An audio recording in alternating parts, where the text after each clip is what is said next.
அடுப்படி கைமணத்தில் காலிஃப்ளவரில் சமைக்காமல் ஹெல்த்தியான ஒரு சாலட் எப்படி செய்யறதுன்னு பார்க்கலாம்.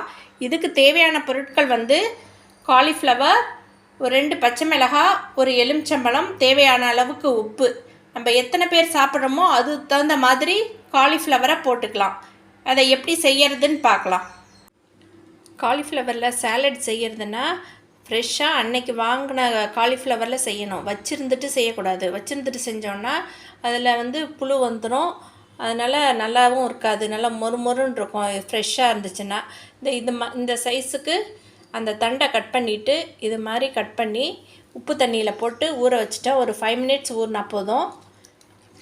அதை ஊற வச்சாச்சு. இதை நல்லா புழிஞ்சிட்டு ஒரு பவுலில் மாற்றிக்கணும்.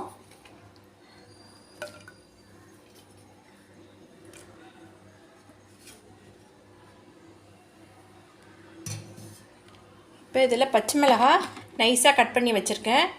அதே சமயம் மிளகு வேணும்னாலும் போட்டுக்கலாம். சின்ன குழந்தைங்க, வயசானவங்க, அவங்களுக்கு காரம் வேண்டான்னா வெறும் மிளகுத்தூள், எலுமிச்சம்பழம் போட்டு மிக்ஸ் பண்ணியும் கொடுக்கலாம். பச்சை மிளகாய் காரம் வேணும்னா பச்சை மிளகாய் போட்டுக்கலாம். இப்போ நான் பச்சை மிளகாய் போட்டுக்கிறேன். அதே மாதிரி தூள் உப்பு வேண்டாம். அதனால் கல் உப்பில் எலுமிச்சம்பழத்தை புழிஞ்சு வச்சுருக்கேன். கல் உப்பு நல்லா நுணுக்கிட்டு அது நல்லா கரைஞ்சிருச்சு.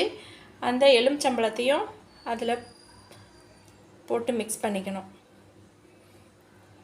இப்போ இந்த காலிஃப்ளவரில் ஒரு பாதி தான் நான் இப்போ செய்கிறேன். காலிஃப்ளவர் என்றைக்கு வாங்குகிறோமோ அன்றைக்கே அது செஞ்சால் தான் நல்லா ஃப்ரெஷ்ஷாக இருக்கும், நல்லாவும் இருக்கும் சாப்பிட்றதுக்கு.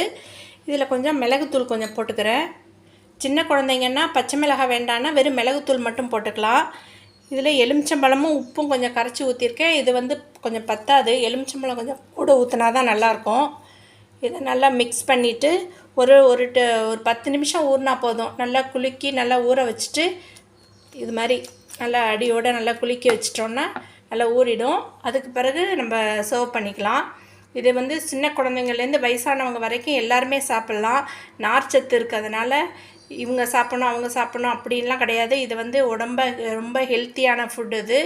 இதே மாதிரி நீங்களும் செஞ்சு ட்ரை பண்ணி பாருங்கள். உங்களுக்கு இந்த சேனல் பிடிச்சிருந்துச்சுன்னா லைக் பண்ணுங்கள், ஷேர் பண்ணுங்கள், சப்ஸ்கிரைப் பண்ணுங்கள்.